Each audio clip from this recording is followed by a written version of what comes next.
Okay, hello to everyone who's joining us and welcome to Emory Climate Talks. My name is Eri Saikawa and I'm an associate professor of environmental sciences at Emory University.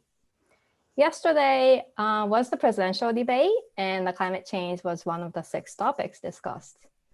I think today's talk could not have come at a better time when we need aspirations and strategies that bring hope we need. Emory Climate Talks webinar series is made possible by our anonymous donor that supports our trip to the United Nations climate change negotiations. And Emory Climate Talks is in partnership with the Department of Environmental Sciences and the Resilience and Sustainability Collaboratory at Emory University. Before I introduce our speaker today, I wanted to talk about some logistics and thank all the listeners again for all your support. As usual, this talk is being recorded and we have muted you all. Please use the chat function to post your questions for Ms. Crowe during her presentation, and we will take those following her remarks. All the past talks are on the YouTube channel, and you can subscribe at youtube.com/c/Emory Climate Talks. I would like to thank Leah Thomas for doing all the work behind the scenes. Also, please subscribe to our newsletter so that you will receive all the upcoming talk information directly to your mailbox. We have an environmental justice and energy policy workshop coming up next Friday at 1:30 p.m. Eastern Time. This event will be led by Jack McClosick, Sydney Warner, Erica Kahn, and Ari Kaufman, who are Emory undergraduate students in my class and members of Emory Climate Analysis and Solutions team, known as ECAST. They will invite speakers from the Partnership for Southern Equity to learn more about the important work the organization is doing on energy equity as a leader in local environmental justice advocacy. The event next Friday will be interactive, and there is an opportunity to collaborate with peers to develop a policy of your own relating to pressing energy justice issues. Please visit our website, climatetalks.emorydomains.org/webinars, and watch out for the newsletter to register for the event early next week. We also have another conversation on energy insecurity with Professor Sonia Carley at Indiana University Bloomington on November 6th, and we are planning a conversation on environmental justice in December as well. A lot of great events are coming up, and I hope you will join us. So today, I'm so excited that we have Ms. Jasmine Crowe from Goodr, a sustainable waste management company that leverages technology to combat hunger and reduce food waste right here in Atlanta. Ms. Crowe is a TED speaker, a 2020 Legacy Awards honoree, and a leader who is working to make the world a better place, one called At the Time. She has been featured on so many news outlets, including CNBC, Oprah Magazine, Forbes, Fast Co, New York Times, and was named by Entrepreneur Magazine as one of the top 100 influential female founders. After years of feeding people experiencing homelessness from her own kitchen, Ms. Crowe launched Goodr in 2017. Her goal is to foster change and create awareness about the leading socioeconomic issues and challenges of today, including poverty, food waste, and hunger. And she has a vision. She connects the dots among challenging and very difficult problems to make good out of them. Under her direction, Goodr has redirected nearly 5 million pounds of surplus food from restaurants, event centers, airports, and businesses to the millions of people who are food insecure. During the pandemic, Goodr pivoted to food distribution by organizing pop-up grocery stores, as well as launching a delivery program that provides weekly groceries to over 2,000 seniors each week. Since March of 2020, Goodr has been responsible for providing over 2 million meals to people in need. In my mind, what she does is to solve the problem of food waste, climate change, equity, hunger, and many other problems at the same time. So I am so excited you are here with us today, Ms. Crowe. The floor is all yours. Well, thank you so much. I cannot tell you how excited I am to be here with Emory today in the Department of Environmental Sciences. Definitely a subject that's near and dear to my heart. I think what I'd like to do is I'm more of a storyteller. So I want to take you all through the journey of how I got started with Goodr, really where my eyes became, I guess, wide opened, if you will. I like to call these kind of times the days that I saw the light and really became vividly aware of what food waste was doing, not only to people that were experiencing hunger, but what food waste was doing to our environment, and why I decided to start this company.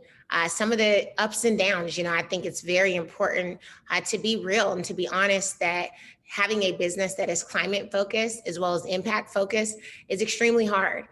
We are met with so many roadblocks that you wouldn't think that we would have. And so I want to talk to you all about that. I want to talk to you about where I see Goodr going in the future. And then I would love, to answer some of your questions and really spend some time in conversation. I know we just have an hour today, but I want to make it really worth your time. And my goal here is to hopefully inspire some of you to go after a social impact business idea, especially one that can solve climate. And so as Ari was saying, I started feeding people that were experiencing hunger and homelessness in 2013. And so I had just moved to Atlanta, Georgia. I had drove through downtown and I just saw hundreds of people that were experiencing homelessness. And, I get asked the question all the time, what made you start feeding people? And I really don't have an answer, but just something in that moment just pulled on my heartstrings. I went home, I posted on Facebook, next Sunday, I'm going to start this initiative. It's going to be called Sunday Soul ATL, and it's going to be a mixture of old school music. So I want you all to think, the Jackson 5, the Temptations, just like this old school R&B that you would hear like on a Sunday afternoon. And my idea was to cook really good Sunday dinners. And I started doing it. That was it. My first feeding was probably 100 to 120 people. My music wasn't the best at the time. I was feeding outside and I had a little Bluetooth speaker. I later learned that, to be outside, you needed a much larger speaker for people to hear you. But I started to learn, and what I saw, that very first feeding is that I had created and built community amongst these people that were experiencing homelessness, and they were happy and they were dancing and they were having such a good time. And the people that were volunteering with me felt amazing. They were like, hey, this is great. Like, when's the next one? And next thing you know, I'm doing this every 2 weeks. I started doing a Sunday Soul every 2 weeks. And I was taking very small donations. So you guys want to think, let's say $5, $10 donations, and often stretching that to make meals for 300 to 400 people. And so I continued to do this. The event started getting bigger. And one day I saw a man and a woman that were kind of arguing, and he was kind of yelling at the back of the line. And I went back to him and I said, you know what, sir, I've been cooking all weekend. I promise you there's going to be more than enough food for you. And we always try to let women and children go first. That was just kind of our philosophy. And what the man said to me is, I've been waiting in line for over an hour. And if I don't eat today, I don't know when's the next time I'm going to eat, because no one comes out to feed us during the week. And what kind of shook me to my core in that moment is this man has been waiting over an hour to get a plate of food that he's going to have to stand up and eat. And it really was kind of a gut punch to me, because I thought to myself, how often do I even go to a restaurant nowadays, right? With the emergence of technology and open table and making reservations, where I would actually wait an hour. And then even if I did wait an hour, would I stand up and have to eat it in my hands? And I thought I was doing this wrong. I felt like while I was giving people dignity and choice, so my feedings always featured 3 to 4 different entrees. There was always a seafood item. There was always a chicken item. There was always a plethora of vegetables that were cooked without meats, because I believe that even if people were experiencing homelessness, that this was the path that they were going to get through. They were going to get out of this. And so it didn't mean that they needed to waive all religious convictions or dietary restrictions on things that they ate. And through that journey, I ended up really having to kind of educate so many friends, so many family members who would say, oh, they're homeless, you can feed them anything. And I would say, why do we think that way? Why is it that we think that because somebody is experiencing homelessness, because somebody has less than us, that they deserve less than us? And I, in that moment, said, I've got to change this. And so I created what was called the Sunday Soul pop-up restaurant. And so I started renting tables and chairs and linens, and I would print off these little menus, and I would allow people to sit down and actually have a 5-course meal. So feel as though that they were dining in a restaurant. So I eliminated the whole idea that you're going to wait in line for an hour and you're going to have to stand up and eat this food. And, we had hostesses, and it really allowed me to use all the volunteers. I started getting a lot of volunteer students from Emory, all of the AUC, Georgia Tech, Georgia State. So students from all over Atlanta were coming out and volunteering in groups. And there were only so many buffet stations. And so I started thinking, this is amazing. Like, it took me back to my days of being a waitress and a bartender throughout undergrad and graduate school. And so we would have a host stand. And if, we were full, our hostess would say, come back in 30 minutes. The food was already prepared. So the service went really fast. And the people would have a 5-course meal. It would start with an appetizer.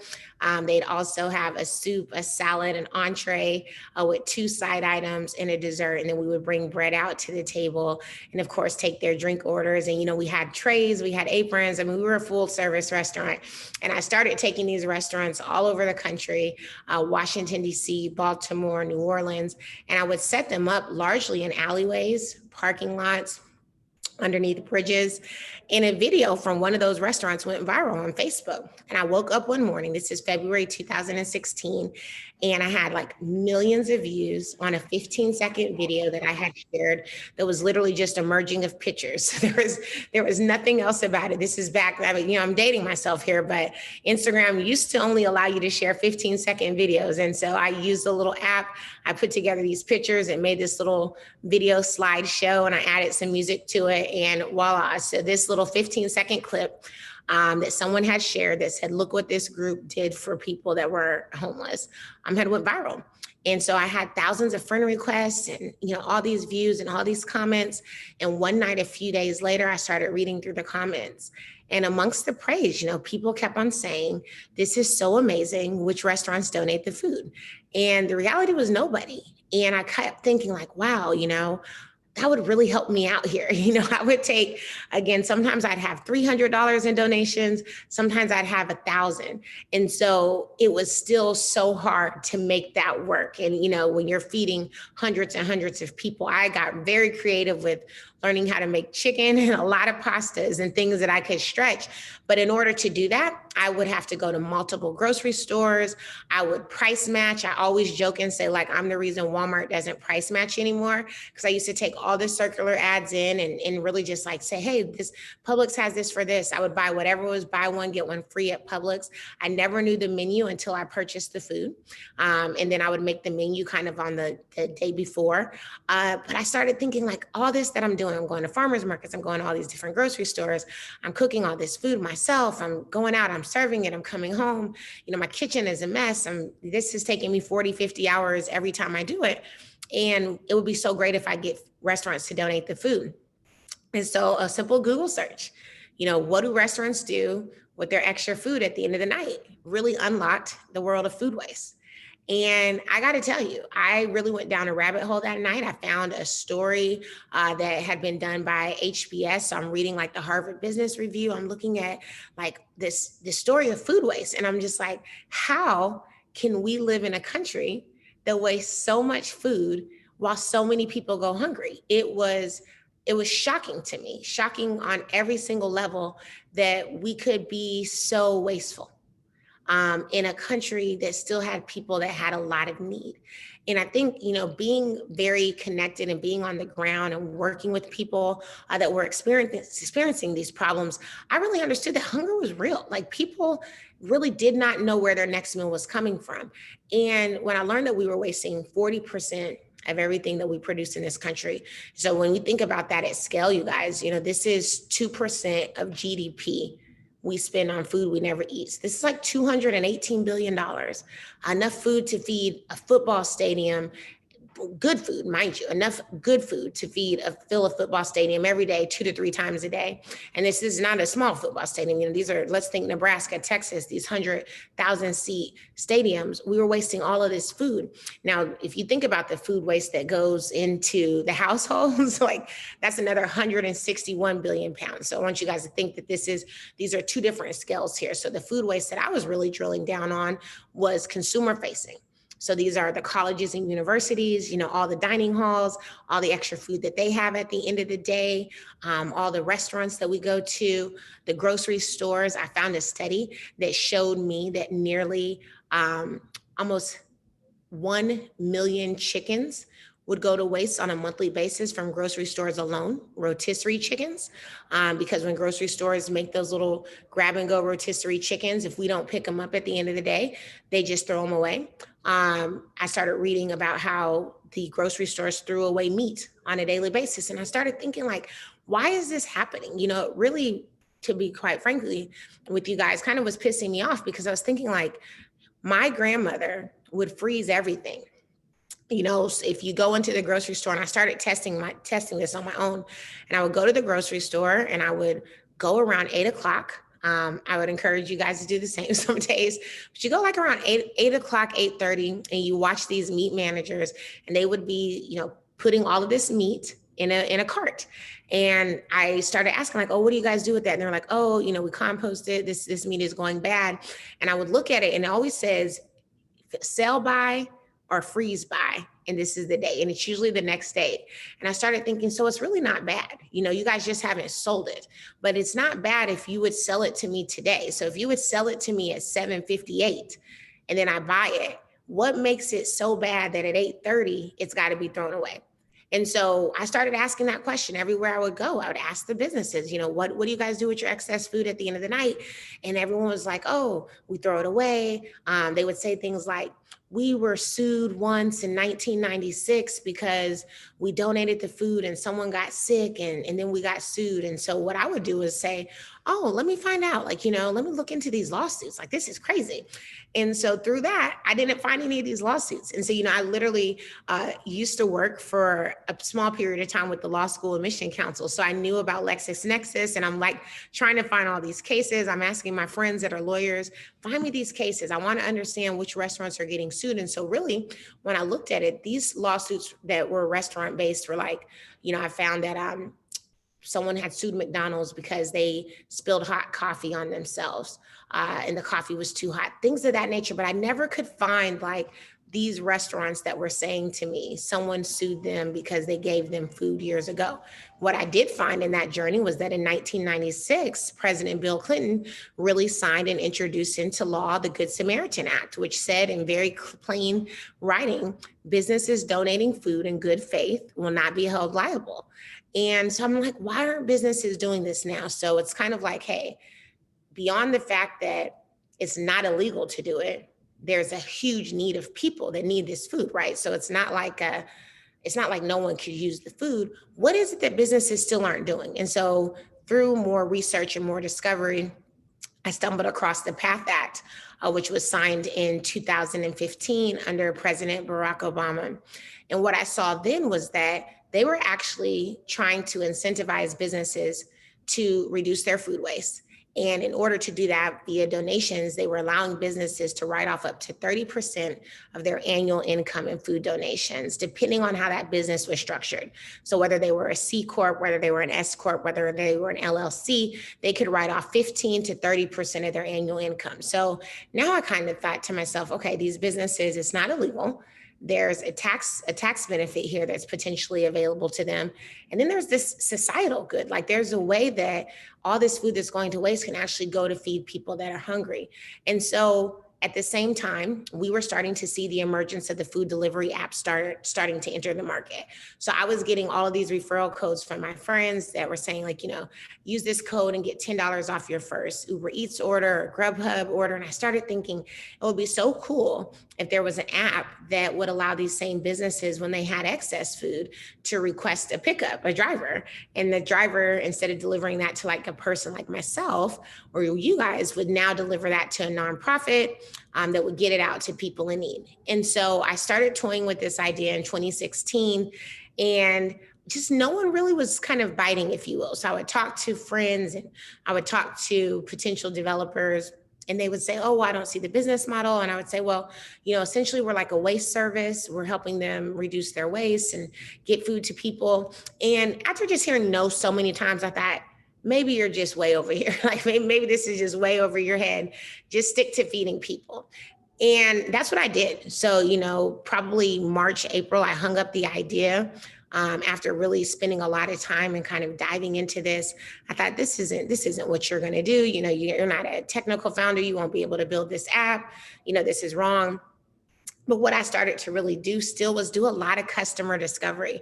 So even though I didn't feel like I was going to build the app, I didn't think that I had a company, because so many people had told me, this isn't a good idea. How is this going to work? What I believed that I had still was like this notion that food waste was wrong. And so I started trying to make sure that I was making better choices in my household, that I was supporting businesses that did donate food. I was trying to really find out more about that. And I went to Haiti on a service mission trip in September of 2016. And I came back. One of my good friends had just moved from New York City to Atlanta, Georgia. Her husband had taken a job at State Farm, and she was a makeup artist, and she was doing really well in New York. So she was working on like Good Morning America. She had traveled with like Alicia Keys and Zendaya. And so she was doing great, but they felt like they would never be able to own a home. So she just, she had a son. She was pregnant again, and they were like, we're going to move to the South, and we're going to buy a house. And I want my son to ride a school bus to school, all the things she just never had growing up in Harlem, New York. And so she moved here. We were college roommates. I go to visit her, and, we're catching up, and, she offers me a glass of water. And when she opened her refrigerator door, I could immediately see, through her entire refrigerator. And a lot of times we don't have, these mirrors in front of our faces, right? Now we do because of Zoom, when we're all in Zoom meetings, so we could kind of see how our faces are looking. But in person-to-person meetings, we didn't have that.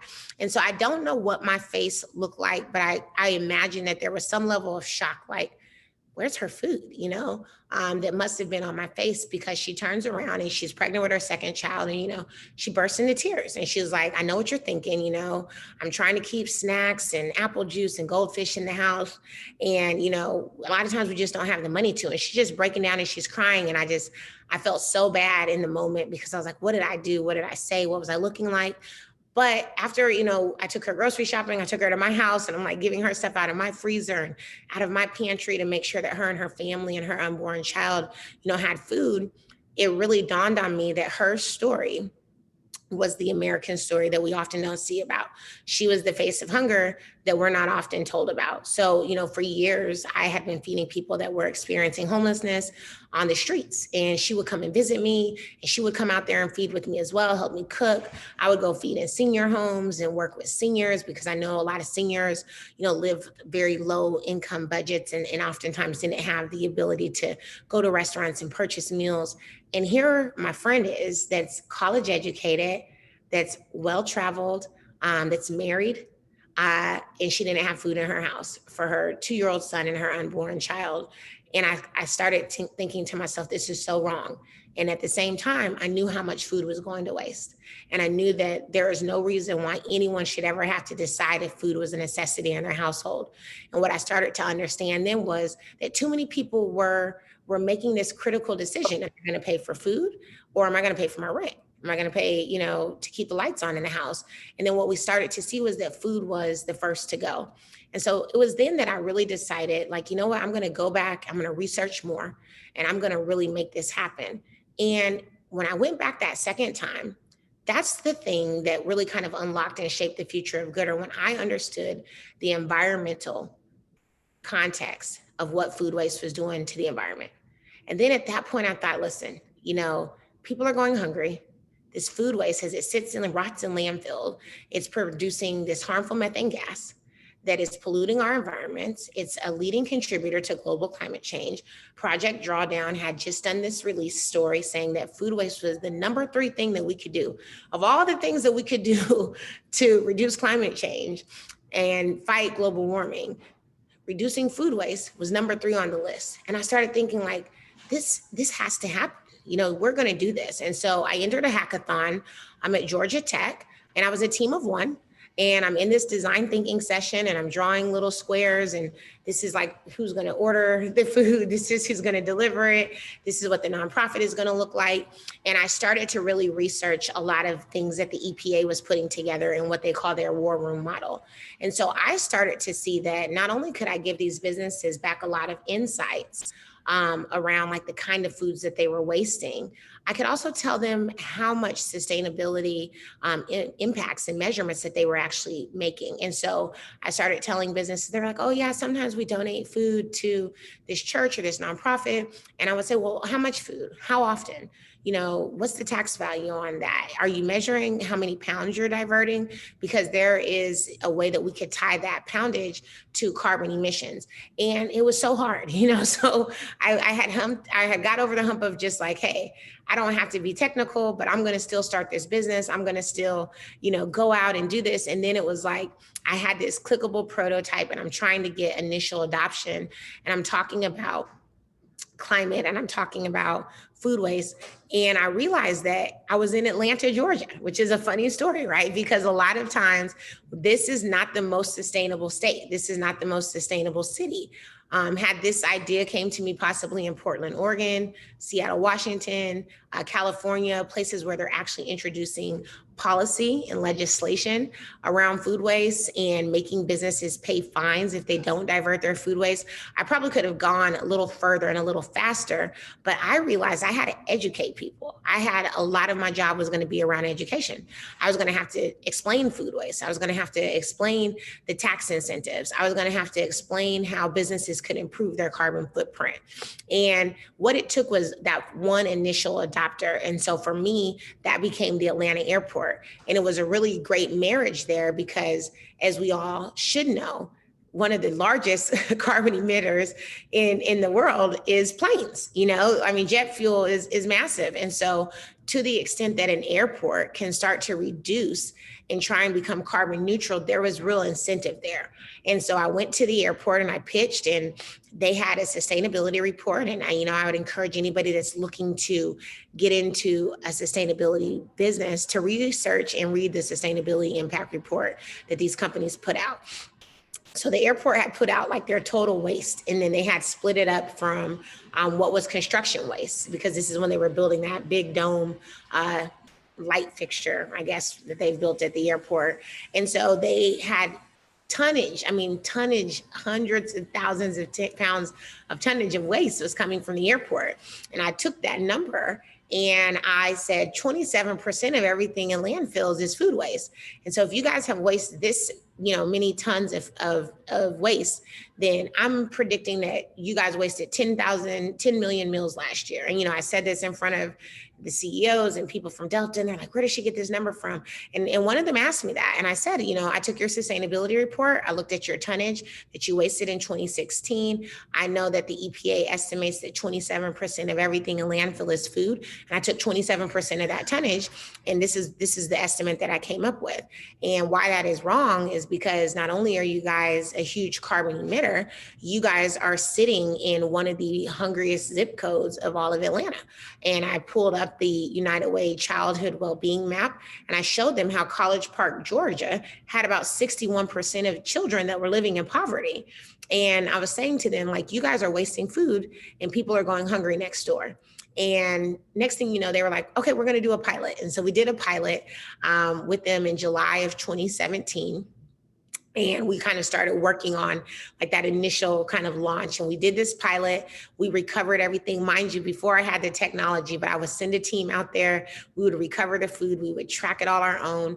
And what we found is that the current process was very it was very manual. Like a cashier would print up a piece of receipt paper and they would write like 30 blueberry bagels, this many bagels, and then they would hand it to a manager who was then supposed to put it into a system. And we started learning that a lot of times that didn't happen, because how many times are you going to lose a small little receipt paper?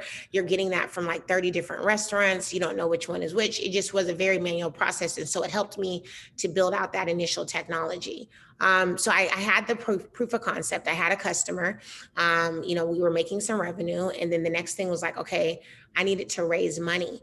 And, being a woman of color, and then having an environmental kind of social impact business was extremely hard to do. And then you add to that, I was outside of the big three, which is San Francisco, Boston, and New York. And so I'm in Atlanta, Georgia, trying to raise money for this, sustainable tech startup that's addressing food waste and hunger. And people would say, well, what's the difference between you guys and a nonprofit? And I would say, well, we don't use volunteers. We pay people a fair living wage. Everyone that works with Goodr makes a minimum of $15 an hour. So all of our drivers, we're a B Corp. We've really went through and all of our practices are vetted, and everyone that we order from, our supplies, how our process works. But it still was so hard. And I probably took about, I would say, almost 300 to 400 meetings, and I heard no a lot of times. So I actually had 6 investors that ended up telling me yes. And so of that, let's call it 350 meetings, I heard no so many times. And, so many times I would meet with the same investment team 15 times, you'd meet and then they'd be like, oh, I want you to meet another partner. Can you present to all of us? Can we have a financial model deep dive? Can we talk to another team member? Can we talk to a customer? Can we talk to another potential investor? And you do all of this, and then they would still say no. And I started just thinking, like, is this going to happen? But it did. And so we ended up raising some capital in 2018, really just going and, building the first version of the technology in March of 2018. And then we started to see, how much food we could recover, how many pounds of carbon we can help to emit. And then we were only doing edible food at the time. And so in 2019, when we really got our official B Corp certification, I wanted to stand on the principle of both edible food shouldn't go to waste and non-edible food shouldn't go to waste. And we realized that we were leaving a lot of food behind. So we introduced our organics recycling programs, and now we serve as a one-stop shop for all food waste initiatives. And so if businesses have edible food, we can help them get that to people in need, which is always our first and top priority. But if they have non-edible food, we can help them compost it. We work with a network of gardens and farms and composters. We also work with hog farms. And so we can get food to animal feed, which is always a trip I don't take, but it's something that our team does. But we'll get food to hog farms. And what we've started to test lately is actually getting food and converting it into energy. So we've had some really cool partnerships around that. But now Goodr is this one-stop solution for all food waste. And we really see ourselves as a waste management company. As Ari mentioned, we have made some pivots. So much of our business could have shifted and closed at the pandemic. A lot of the customers that we serve, convention centers, enterprise businesses, cafeterias, airports, everything just kind of tanked. We were going after colleges and universities. And at the time, it was like, who are we going to work with? And so the first thing that we started to see, and one thing that if you research anything that I've spoken about or on our website, I believe that hunger is not an issue of scarcity. If we are wasting 72 billion pounds a year of perfectly good food, there's more than enough food. So the notion that we need to produce more food and we need to, plant more and grow more food, I don't agree with that. And that's something that, people will disagree with me on all the time. But I say, well, if that's the issue, why are people still going hungry? If we're wasting all this food, I don't believe that it's a scarcity issue. And so when the pandemic happened, I started thinking, how can we be a helper? And, going back to my original, roots of feeding people, we started thinking, what about the children? What about seniors? What about families that are going to be struggling? And so our first partnership was with Atlanta Public Schools. We realized that if the buses weren't going to run and they were going to have grab and go breakfasts and lunches at the schools, there were going to be a whole lot of children that were left out of that. And so we proposed to APS that we would pick up the excess meals from all of their school sites and we would start delivering them directly to homes. And so that was the first time in 2020 that Goodr ever took out the nonprofit middleman and started going directly to apartment complexes, extended stay hotels where families were staying at, senior homes, and 2 homes to provide food to people. It worked. And from there, I took to social media when social workers were calling me and saying, hey, I've got families that have no food even on the weekends. Is there any way you guys can get them groceries? And people pitched in and I delivered groceries to these families. And from there started a free grocery delivery service for the families who are unbanked and people that are non-technical like seniors and people that live in food deserts that Instacart and Shipped and Amazon Prime will never be an option for them. We created an option through Goodr. And so we've done a lot of work. We've started to really work largely with farms, recovering just a ton of food. Sometimes we'll bring in truckloads of lettuce and truckloads of sweet potatoes and just so much excess food, and then we get it to people in need. So it's been an amazing journey.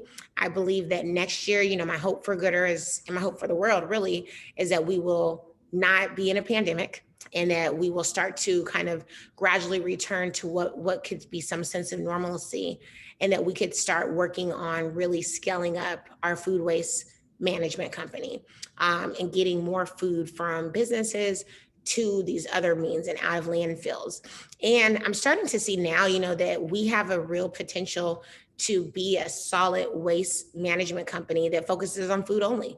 Food is the largest single source of food in landfills. Does that give us some competition probably with waste companies? I'm pretty sure. But what I would hope that it would do is make waste companies want to work with us, and make waste companies want to understand that, we've got to do things differently. It's no longer about putting everything in a landfill and burning it. We have wildfires that are taking place. We have methane gas that when this food gets buried under, that's being produced. And now when a wildfire happens, you got this harmful methane gas in the air that's only going to make that wildfire spread. And so people are starting to see this. I hope that, what is happening in countries like France and in Italy, where businesses are actually paying up to 10,000 euro per day that they don't get food donated to a nonprofit organization or NGO. I hope that starts to spread. I know that so much of areas, even as you mentioned, I was watching the debate last night, and so much of climate change seems to be thought of by some people as fiction, or this isn't, the science, and it's not true. But the reality is that this is real. The reality is food rots, it's creating this harmful gas, and it shouldn't be happening, because if nothing else, people are going hungry.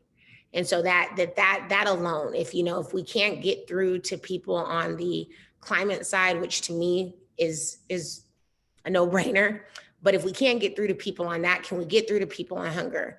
And so what we're going to have to do is we have to use these two problems to solve one another.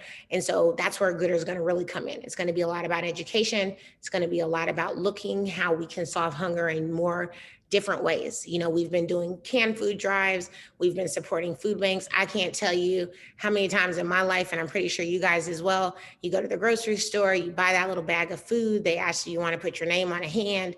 You want to pitch in $5. And we do this. And the reality is we're not solving hunger. There's no follow through. We don't know who that food goes to. We assume that it does good. We're giving people food that we want to eat ourselves. And there's a new way to do this. And Goodr will be that way. And so I think the future of Goodr takes us to multiple cities. We do operate in quite a few markets right now, including Philadelphia, New Jersey, where we have customers like Merck and SAP. We've been doing a lot of work in Los Angeles, California with Porsche, Los Angeles Lakers, UCLA Health. So we're starting to see that we can spread fast.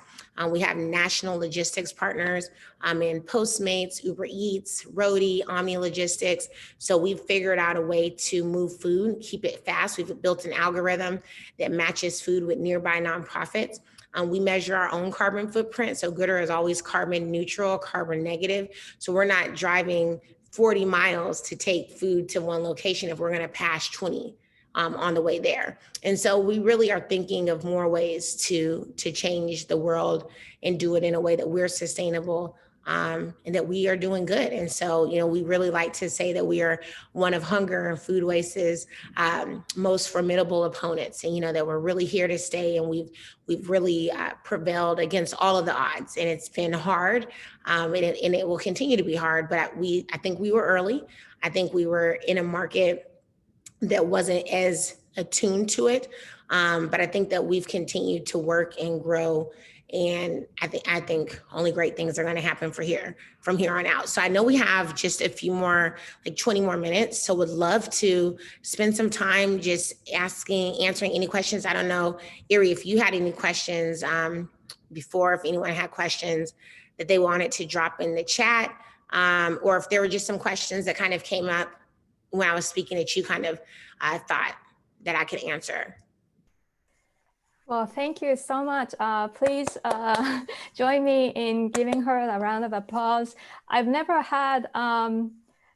experienced this, somebody talking and then being so inspired. Like it is just, and then we even got the message how inspirational you are. This is just, yeah, it was so wonderful. Thank you so much for that. And we already have one question. So I wanted to ask a question, but I would give the audience the questions first. So thank you so much for this wonderful presentation, Jack says.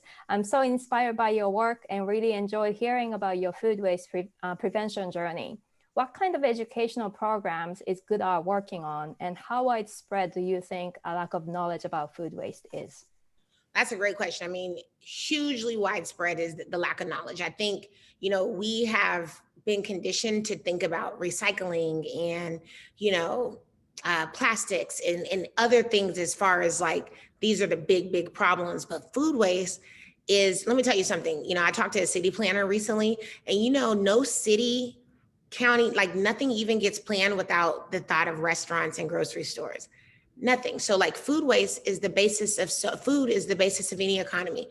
You know, people cannot live without food, but people can live without plastic. People can live without other things that we've thought of, right? So there's a way that we can be a plastic free, zero waste. We cannot waste plastic. There's a way to kind of all, you know, grocery stores can say, hey, we're not going to do plastic bags anymore. And you know what? There are other bags. We'd be able to do it. Is there a way to say, we're not going to get any more food. We're not going to feed any more people. We're just, you know, everybody just needs to figure out how to make it off of water and, you know, let's say soy or, you know, like whatever. It just doesn't work like that. So when I think of, you know, how widespread the lack of knowledge around food waste is, it's massive, because I don't think people understand that like food will never go anywhere. So if we don't address food waste, we're going to continue to be in this vicious cycle where we're spending all this money on food that doesn't exist. Some of the things that we're working on, we currently have a group of Michigan State students that are going to help us kind of really understand other use cases for food waste. You know, we've seen like banana peels being used now as a fabric for fashion. So kind of like we get all this food. What are the other things that we can make? What are the other things that food waste could be used to produce? We're seeing that it's producing, you know, biodiesel fuels, energy and anaerobic digesters, but it requires a ton of food waste. So we want to understand more. So like what's going to make businesses start doing this? We understand like the ESG scores. A lot of businesses are like, we're going to be, you know, better environmental, social, and governance. We want to get this right, especially public companies. But what is it that they're going to measure? So we're trying to get some students to really help us kind of understand that from like an MBA project right now. So that's one of the things when school was traditionally on a smaller level for younger students, we wanted to kind of do like these food waste wars where we would go in for a week. We would have all of the students at the end of lunch, like pass all their food down, and we would weigh it. And of course, we would compost it. But the idea was that the students that wasted the least amount of food, we would give some kind of initiative, some kind of party, and they'd be like a food waste warrior. And we would help them start to see just how much food goes to waste just at their one table. And now we can help them multiply that by all 30 tables in the cafeteria and every single lunch run. And so we're starting to kind of try and educate even our smallest and our youngest students on food waste, because we believe that this generation will kind of grow up and be the ones that are like, hey, why are we wasting food? And we also think it'll be great, you know, parents won't have to like force their kids to eat food because they'll think like, hey, I don't want to waste food, this is bad. So those are kind of some of the things that we've been thinking about. I'm going to be releasing a kid's book called Everybody Eats that talks about hunger and talks about food waste in a way that I hope will inspire, again, this younger generation to look at it differently. So I hope that answers your question. Yeah, that book sounds amazing. I think many people would be so excited about that. Yeah, I'm excited about it. It's going to be great. Yeah, please let us know so that we can also let everybody know about it when it comes out. So I think a lot of people here are now wanting to be employed by you. Another question Margaret asks is, how can people join you as an employee or as a volunteer? Yeah, right now Goodr is hiring for an operations manager. We're also hiring for an account executive. So those are two full-time positions that we have open would invite you guys just to look on our Indeed page or even our website, because we're like actively interviewing for those full-time. We also have do-gooder positions. And so these are, working with us at our pop-up grocery stores, working with us in food delivery. And I believe we're going to be hiring for more people. So you can always just email us at careers@goodr.co, or look on Indeed and just kind of let us know. So volunteers, we haven't been working with a ton of volunteers right now during COVID. Just for like safety reasons, but we are going to be doing a series of what we're calling mobile markets with a healthcare provider throughout the city and really all surrounding areas. So not just in Atlanta, but like we'll be in like Loganville, Gwinnett. I mean, we're going to be everywhere. So we're going to be looking for some volunteers next year to do those. And we'll probably be doing about 6 a week. So we're really going to ramp up what it looks like to bring food to people in need. Great. So Georgia says, thank you. This is amazing. What was your biggest rollback in accomplishing all of this? Oh, gosh, Georgia, I had so many. I would say I probably would have to pick 2. One definitely was like the education piece. I think that was still, and it still is a roadblock. It still is kind of like we could just throw it away. And what I had to tell businesses is like, you're paying to throw it away. We've built a business, right? We're not a nonprofit.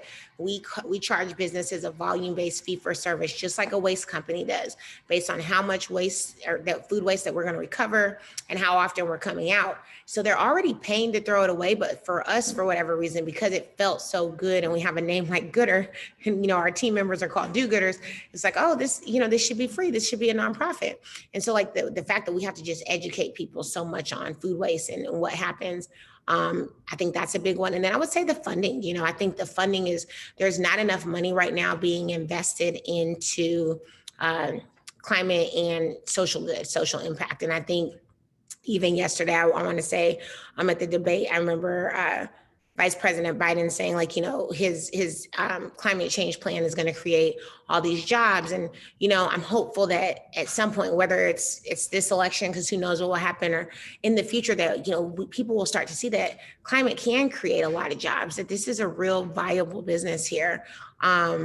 And I hope that we'll get to that point. But I think a lot of times it's just, there's this huge funding gap. How many more apps do we need? I know we all saw, the news, like I think 2 days ago, the Quibi company, like the another streaming company, had raised like $1.8 billion and they closed in 6 months. And so it's like, $1.8 billion for this video streaming service, where if we could even invest 10% of that into a social impact business that's trying to like feed people or trying to focus on renewable energy or things of that nature, like the money in this country goes to the wrong things, and it just doesn't make sense. Yeah, so a little bit related to that, Tiffany asks, what made you decide to make your business a B Corp versus a nonprofit or other business type? Yeah, great question, Tiffany. And my background was in the nonprofit space. So I had helped tons of celebrities. I had a consultancy, so I would work largely with athletes, entertainers, and I would start their nonprofits. I would fund help them fundraise and, train their board and create all their programs. And so what I knew for sure about being a nonprofit is like, you're always trying to get donations in, and you're always, fundraising becomes your number one priority and not doing the work. And really what made me decide it is when I saw that businesses were already paying to throw the food away. Like that was kind of the eye opener for me. I was like, hey, the waste industry is $1 trillion industry and it never goes anywhere. No one, just like food will never go anywhere. No one's ever going to say like, let's not have the trash come. Like, your apartment complex is never going to say, hey, welcome to Emory Village Apartments. We have no trash service. Everybody just keeps their trash. And then when you move out, you take it with you, like that just doesn't happen. And so when I saw that the waste industry was this $1 trillion industry, but 27% of everything in landfills was food, I started thinking like, this is a business here. I'm going to have a business that's going to address food waste. And businesses are already paying for their waste, and I'm going to help them segment out the food. And so I think that was really kind of the big thing that made me not make it a nonprofit. Wow, that's a brilliant answer. It was like the light bulb on top of me moment. That makes so much sense. So Vivian asks, what do you think of the plant-based meal supplements to help lower food insecurity? Yeah, I'm all about it. I think we've done some really good work over the last few months with both Beyond Meat as well as Impossible Burgers, Impossible Foods, excuse me, working largely with their sausage and their burgers. So I think, it's great for climate. I do know that it's not the greatest for health. My partner is a PA, so he does like a lot of research on it. So I know from like a health standpoint, there needs to still be a better balance of like finding like this, how do we make it healthy and good for the planet? I think that's going to be the thing that the next kind of company will come out with and be able to say that this is not only healthy, it still helps you be vegan, but it's made with less soy, or it's made with, whatever else. So that's going to be a big thing, but I'm all for it. A company that I'm very familiar with that one of my friends started out of Stanford is called Blue Ocean Farms, and they are feeding like this seaweed to cows, and it's making their burps emit less methane and like creating like this better beef. So I think there's a lot of things that are going to happen. I am a little concerned with like companies like KFC now saying that they're going to, make all of their chicken in a lab and things of that nature.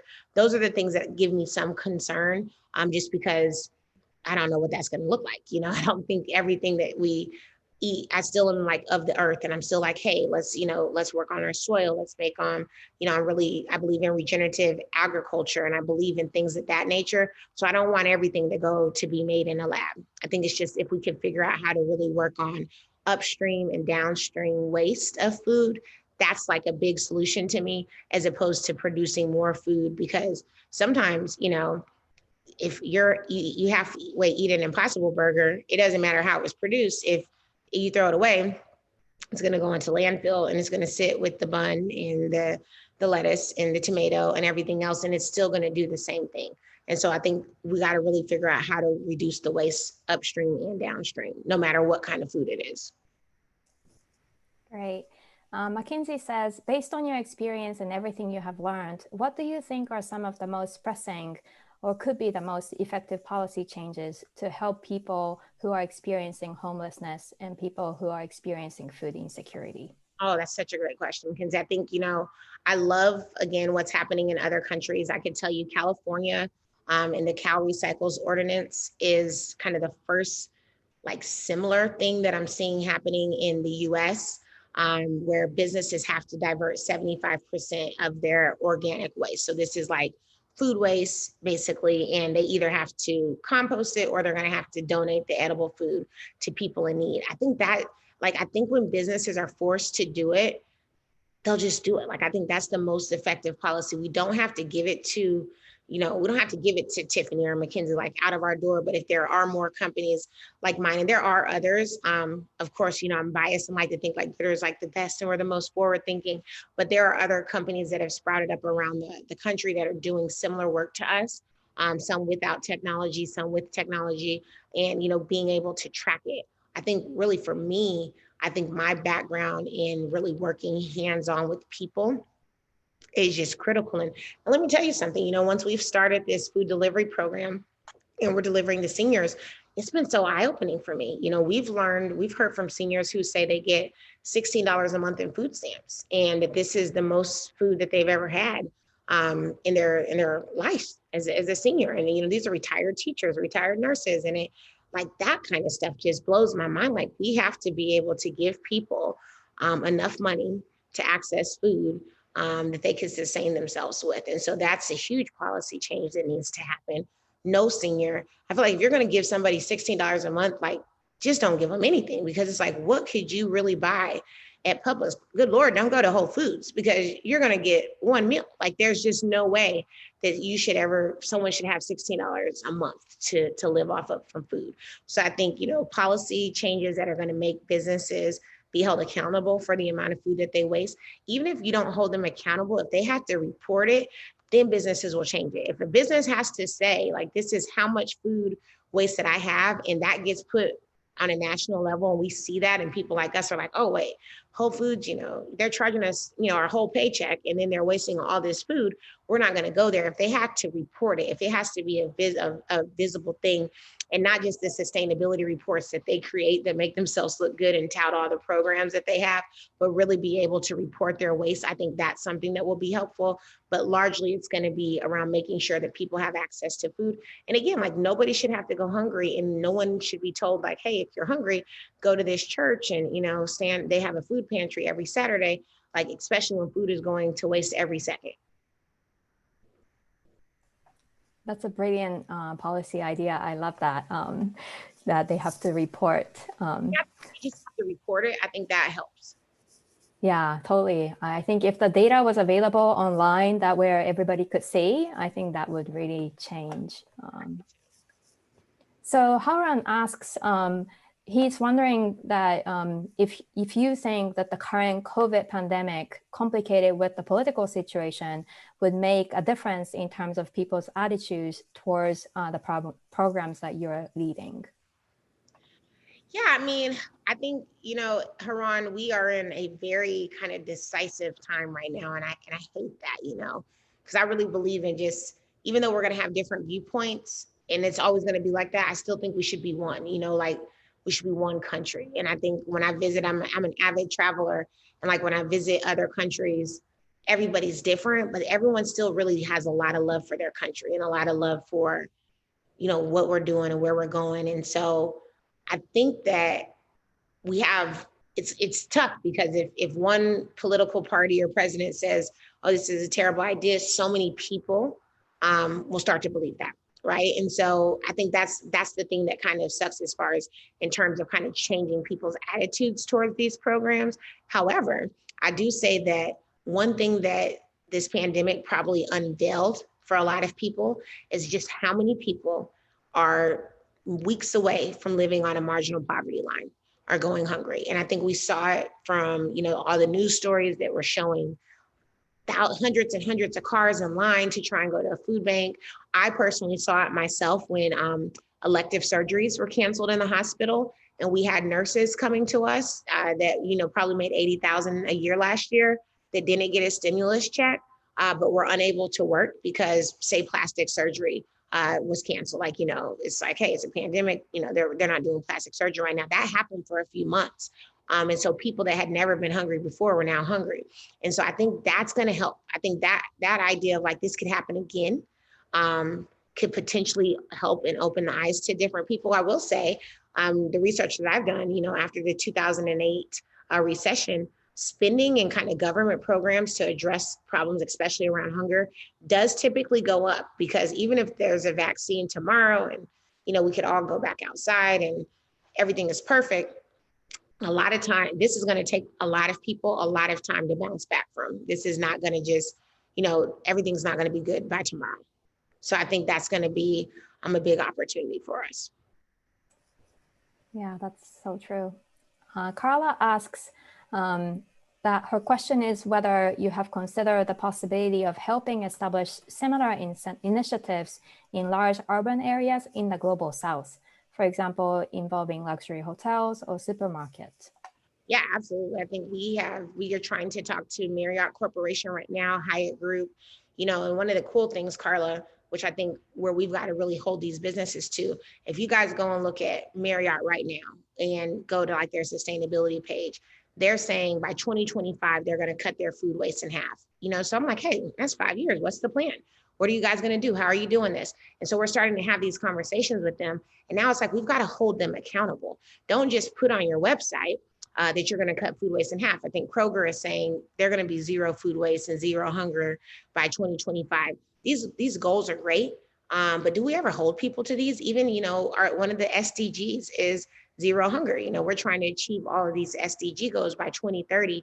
And all these businesses, these major corporations are like, hey, we're going to pledge this, and we're going to reduce our waste, and we're going to look at Amazon, right? I know you've seen the commercial. And I mean, the guy in the Amazon commercial says, I have no idea how we're going to do it, but we're going to invest $10 billion in sustainability, and we're going to become a better, more sustainable company. How do we hold these businesses accountable? Because I would love to go anywhere. I would love to go and establish Goodr in any area, any city, with every hotel, with every supermarket, but it's got to be on the supermarket. That hotel group has got to join us and understand that in order to establish these programs, there's going to be money, there's going to need to be things that they invest in, and they have to do that.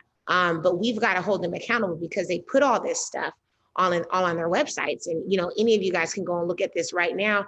Who holds them accountable to say in 2024, where are you with this? Have you reduced food waste even by 10% in 2022? Because you've only got 3 years to get to 50%. And I think that's what we've got to do as a society. It makes my job a lot easier because if not, then I just seem like this nagger. But if you're looking at where you want to stay when we start traveling again and you're considering a Marriott, and it's because they said that they're reducing food waste by 50%, how are they doing that? And those are the things they've got to start telling us.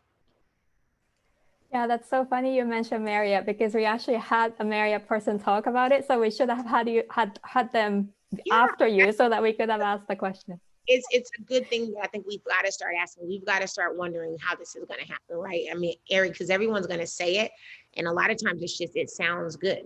You know, just like presidents say they've got all these big plans and then it's like, hey, where are they? Like at some point, we've got to start holding people accountable for the things that they tell us that they're going to do. Yeah, that's very true. And then the process for that as well, I guess. So Jordan asks, he says he thought it was amazing that Goodr is connecting to local organic farms for composting inedible foods. He knows that there are times where food is wasted at the farm where it's unsellable, but still edible. Is Goodr considering the ways to connect this food from farmers to people who need it? Oh yeah, we're doing that now, Jordan. So we're working, we work with several large farmers throughout the Georgia area. Only in Georgia, I'll be honest, because we haven't been able to kind of connect. California is really where we need to be, because that's really where the bulk of like the farms are. Salinas agriculture is huge in California. But yeah, now in Georgia, we do work with farmers and we shift through everything. So we sift through it and we may recover a 26-foot truck full of sweet potatoes. But before we take those directly to hog farms, before these go to compost, we're going to look through them, and anything that we can actually get to people, we're going to get to people at first. And so that's kind of like, does it cost us a little more to do it? Does it take a little bit more time? Yeah, but it ensures for us that we're not throwing away perfectly good food. And a lot of times what we see is, these farmers will give us pallets of sweet potatoes, and it's like, they haven't even went through the whole pallet. They just end up having 30 pallets of sweet potatoes that they weren't able to sell to the grocery store, to the college or university. And so they just donate all these pallets. And so we do have to go through it.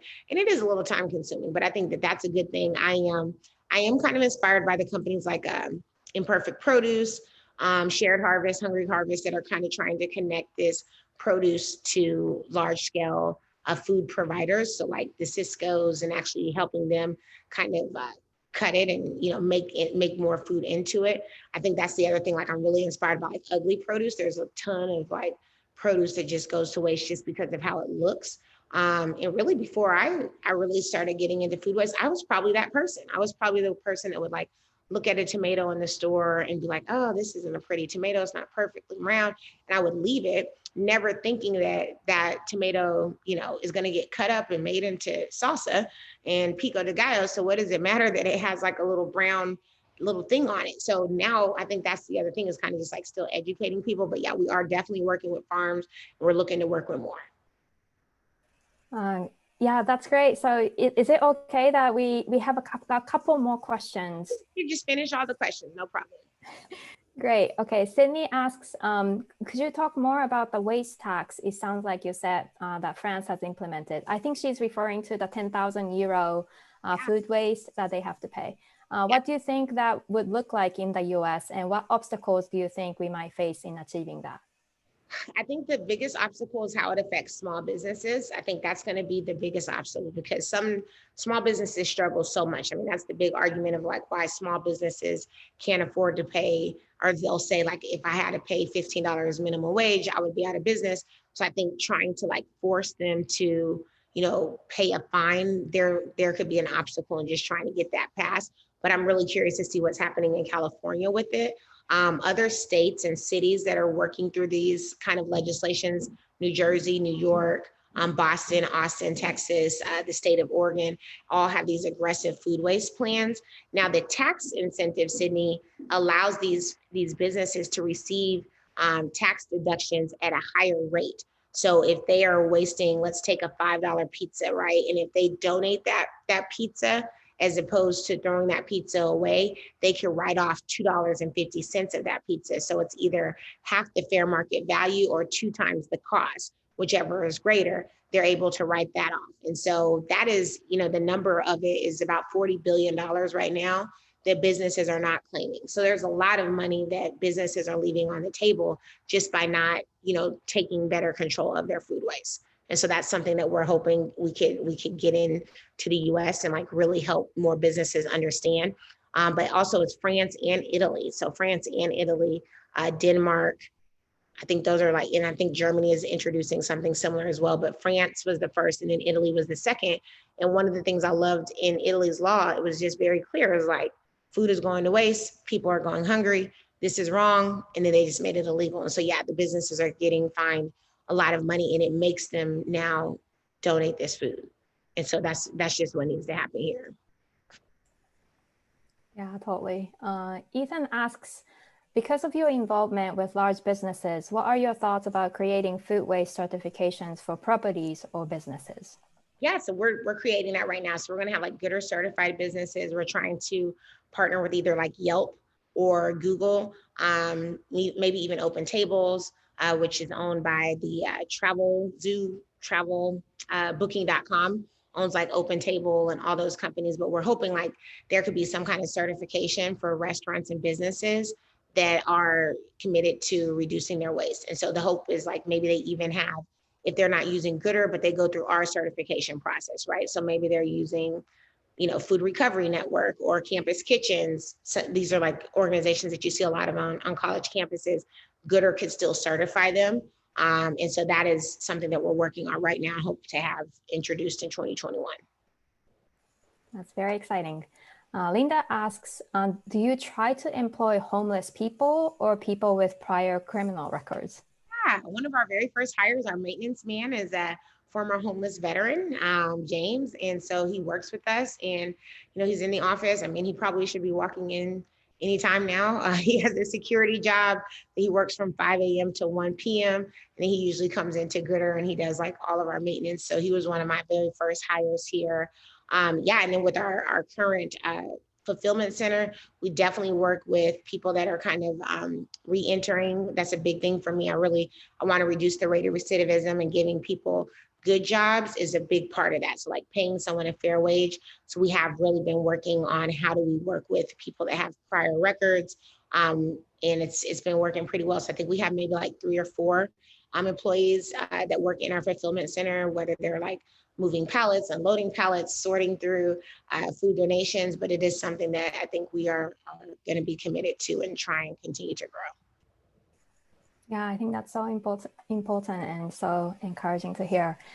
Sophia asks, have you planned out the future direction of Goodr, such as expansion to other fields related to food or agriculture?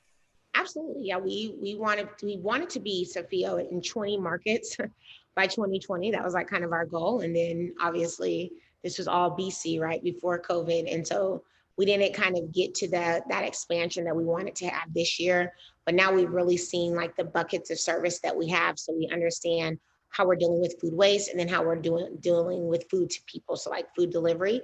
So yeah, now it's kind of we're creating this huge growth strategy. We're looking at cities. So our strategy is to look at cities cities or states that have legislation and policy that's being introduced, as I kind of mentioned, around how they're dealing with organic waste. But also we want to look at cities that are really large and have a lot of homeless populations and hungry populations. So the percentage of people that are food insecure. And then really we like to look at density. So how quickly can we get food from AT&T's, 100,000 seat football stadium where the Dallas Cowboys play to all these other nonprofits in South Dallas that are really neglected and need a lot of food. So those are the things that we're looking at, but we have a pretty, I think, aggressive strategy. And I feel next year we should start to see a lot more rolling out. And really what we want to do, Sophia, is partner with businesses that are in multiple locations. So to the the idea of like a Marriott or a Sweet Green or a Moe's, things of that nature, where every Moe's uses Goodr's technology and all of their extra, burrito ingredients are donated to different nonprofits. Okay, so we have two more questions. The second last is from Jasmine. What are some solutions to making plant-based foods more accessible to everyone, including lower income communities? I like the buy one, get one model. I think that's a really good opportunity, Jasmine. I think, if you think of like Tom's shoes or Bombas socks, like, is there a way that as you buy an Impossible Burger or Beyond Meat, can it get given to somebody else? I also think another solution is really introducing people to it. A few weeks ago, we did on one of our pop-up grocery stores off of Donald Lee Hollowell, also known as Bankhead Highway. So right in the city's like west side, huge food desert. And we grilled 400 Impossible Burgers. And we had so many people eating those Impossible Burgers that probably thought they were hamburgers. But a lot of times it's going to have to be like a slow introduction. I'll tell you a funny story. When I first started Goodr, we were recovering food from Turner Broadcasting Systems, now Warner Media Group. And I wanted to go and kind of see what it looked like when it got to the nonprofit. And, if you can imagine, a CEO at Turner is probably making, let's say, a couple million a year. So the kind of food that is in that cafeteria was really good. So when it got to Atlanta Mission, one of the guys was like, "Oh yeah, you guys are trying to kill me." And I was like, "No, sir, it's just asparagus." Like, he had never seen asparagus before. So the idea of like, to us, these things are kale and butternut squash and kale, like, asparagus, this is stuff that we've had. He was like, "What is this that you guys are trying to give me?" Because so many people have never seen fruit outside of a cup and a vegetable outside of a can. And so a lot of what we've got to do before we make it accessible, we've got to introduce it to them. And, Impossible Burgers and Beyond Meat, great companies, but that's not something they're trying to do, because that's not the customer that they're going after. Who they're not going to go after the customer who's buying food sometimes at the Dollar Tree and the Family Dollar, because they can't afford the $10 pack of Beyond Meat. So they're only advertising that to us. So it's really on groups like myself, and Goodr and others to introduce people to this kind of food. And then I think a one-to-one model would be really useful. But at first, they're gonna be like, "What is that?" Because not because it's not good, but because they've never had it. Great. So there have been so many praises that I've completely skipped because there was a lack of time, but I'm going to read Colton's comments. Thank you so much for talking with us today and for all the absolutely incredible work you do. It's been said many times, and I have to say again, a really inspirational talk. He is curious if you had any numbers on how much CO2 emissions have been reduced, food donated, for people fed, etc. Definitely. I mean, for Goodr, I could tell you that we've done over 5 million pounds of food that we've helped to divert. The CO2 emissions is 0.54 of that. So think of it at about, let's say, 2.6 million CO2 emissions that we've helped to reduce. And we have done, I mean, the food and the people that we serve is so crazy, but I can tell you on average, we're doing about 2,000 seniors a week, providing each of these seniors with anywhere from 20 to 24 meals. So do the math on that. Plus we have our pop-up grocery stores, plus the surplus food that we're diverting. So it literally goes up by the minute. It's crazy. We don't even put it on our website anymore because we almost need to build a ticker. I think that's something I'll talk to Jill and product about.